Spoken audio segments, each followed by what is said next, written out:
نعم أيها الطلاب والطالبات، فهذه ما شاء الله لغتكم اللغة العربية. وكيف الفصاحة وكيف البلاغة في هذه اللغة. الآن عندنا 4 حروف. هذه 4 حروف عندنا: ذال ها با تا، ذال ها با تا. هذه 4 حروف. يمكننا أن نقرأ هذه الكلمة على 4 طرق. ما هي؟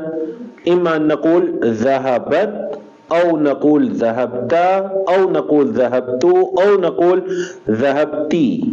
يعني الكلمة الواحدة، فبدون ضمة كسرة، بس هذه الكلمة ذال ها باتا.